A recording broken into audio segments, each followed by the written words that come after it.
ఆశయంతో వచ్చిన వారు వారికి ఎలాంటి పదవి అవసరం లేదు, సేవ చేయాలంటే ఎలాంటి అధికారం లేదు అని నిరూపిస్తూ ఈరోజు గౌరవ ముఖ్య జాన్సన్ నాయక్ గారు ఖానాపూర్ నియోజకవర్గంలోని నిరుద్యోగ యువతీయువకులకు జాబ్ మేళా నిర్వహించబడింది. ఈ మెగా జాబ్ మేళాలో 60కి పైగా కంపెనీలు పార్టిసిపేట్ చేస్తున్నాయి.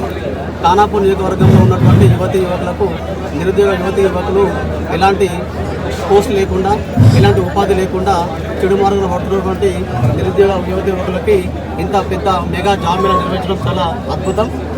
ఈరోజు వెలుగు నింపే ఆశాజీవంగా మారినటువంటి మా ముఖ్య జాన్సన్ గారికి ఖానాపూర్ ప్రజల తరఫున, ఖానాపూర్ నిరుద్యోగ యువకుల తరఫున ప్రత్యేక ధన్యవాదాలు తెలియజేస్తున్నాము. అలాగే ఈ మెగా జాబ్ మేళాను ఖానాపూర్లో ఉన్నటువంటి నిరుద్యోగ యువకులు ఉపయోగించుకొని వారు వివిధ రంగాల